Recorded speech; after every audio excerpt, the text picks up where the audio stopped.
I just had to let you know you're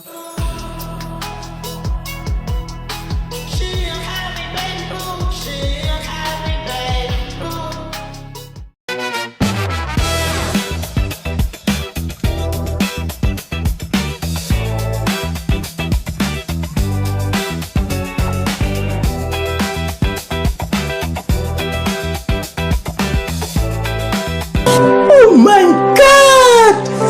Wow!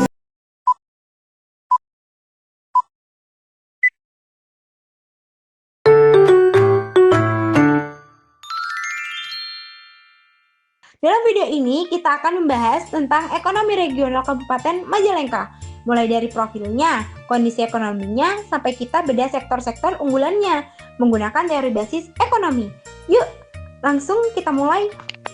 6,38% itu pertumbuhan ekonomi Majalengka tahun 2024. Catatan tertinggi se-Jawa Barat, ngalahin kota Bandung dan ngalahin kota Bekasi juga loh. Kok bisa kabupaten yang dulu cuma dikenal dari genteng dan mangga sekarang jadi mesin ekonomi Jabar? Di video ini kita bedah tuntas profil lengkap Majalengka plus kita bongkar mesin uangnya pakai teori basis ekonomi.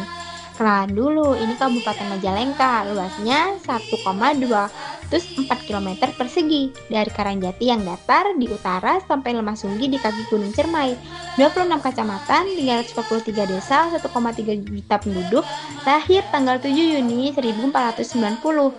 Artinya tahun ini Majalengka udah 536 tahun. Gimana manusianya?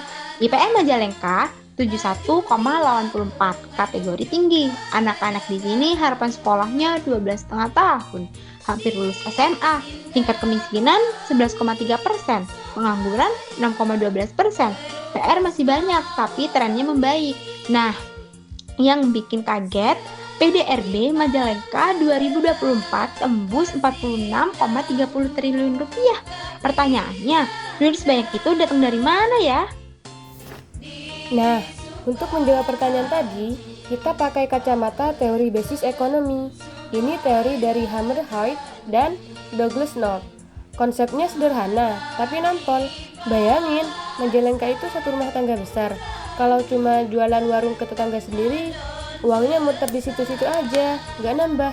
Tapi kalau kita bisa jual genteng Jatiwangi ke Jakarta, jual jasa bandara Kertajati ke turis Singapura, kirim mangga gedong gincu ke Dubai, baru ada uang baru masuk ke Majalengka. Uang dari luar inilah yang disebut sektor basis. Dia jadi prime mover atau penggerak utama karena uang itu dipakai bayar gaji karyawan bandara, bayar pengrajin genteng, bayar petani mangga, terus mereka belanja ke warung, bayar sekolah anak, servis motor. Akhirnya sektor non-basis seperti warung, bengkel, salon ikut hidup. Ini namanya multiplier effect. Gimana cara buktiin sektor mana yang basis? Ekonomi pakai alat namanya location quotient atau LQ. Rumusnya, bandingin porsi sektor di Majalengka versus porsi sektor di Jawa Barat. Kalau LQ-nya lebih dari 1, artinya sektor itu basis. Artinya sektor itu lebih jago dan jualannya keluar daerah. BPS Majalengka memang belum rilis LQ 2024, tapi bisa dilihat dari data pertumbuhannya dan datanya gila. Oke, langsung ke lapangan.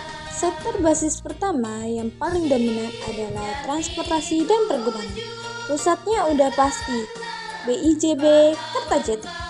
Tahun 2024, sektor ini udah tumbuh 48,33%, tertinggi dari semua lapangan usaha yang ada di Majalengka. Gokil nggak tuh? Data Kemenhub 2025, sepanjang tahun ini aja, BIJB udah layani 153.000 ton kargo. Kalau ditarik dari 2022 sampai 2024, totalnya 10.500 ton. Ini bukti BIJB narik duit dari maskapai, dari ekspedisi, dari turis luar Majalengka. Sektor basis kedua adalah industri pengolahan. Kontribusinya 34,12% ke ekonomi Majalengka. Ikonnya tetap genteng Jatiwangi. Industri ini ada sejak 1957. Data terbaru dari Kementerian PKP Februari 2026 masih ada 200 pengrajin aktif dari total 217. Kenapa ini basis? Karena gentengnya dijual ke seluruh Pulau Jawa. Bahkan program rumah subsidi BSPS di Jawa Barat butuh 33.000 unit. Satu rumah butuh 1.000 genteng. Kalikan sendiri, itu puluhan juta genteng dibeli pakai uang APBN dari luar Majalengka. Sektor basis ketiga, pertanian ekspor. Juaranya mangga Gedung Ginjung. Majalengka ini sentra utamanya. Mangga ini rutin diekspor ke Timur Tengah, ke Singapura. Setiap satu kontainer mangga berangkat, artinya devisa masuk ke kantong petani Majalengka. Ini sektor paling klasik. Sektor keempat, kawasan industri. Sekarang banyak pabrik dari Bekasi, dari Karawang, relokasi ke utara Majalengka. Kenapa? UMR lebih murah. Ada tol Cisumdawu, ada bandara.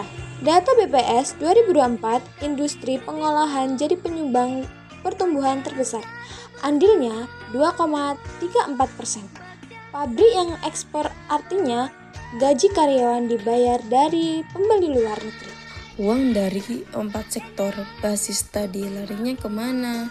Nah, ini buktinya multiplier efeknya. Total PDRB Majalengka senilai 46,30 triliun.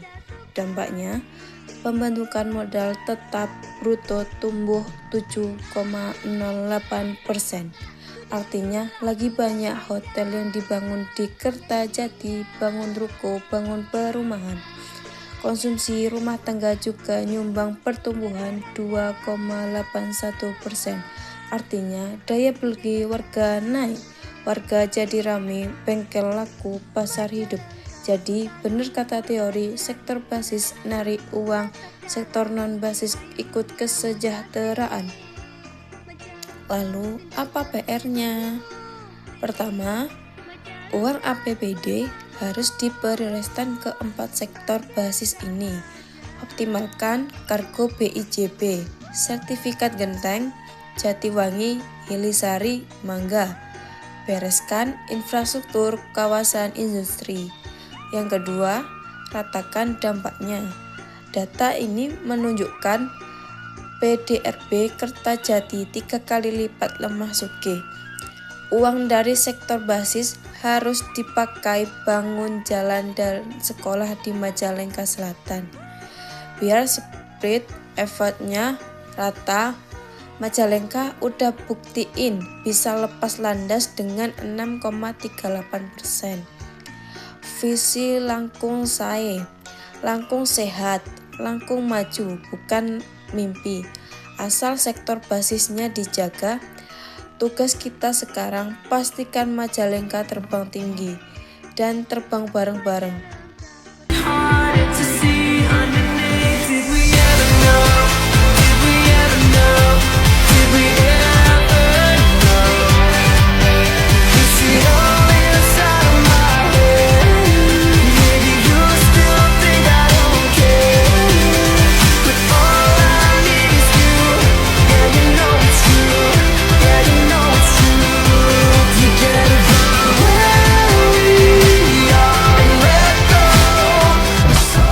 I just had to let you know you're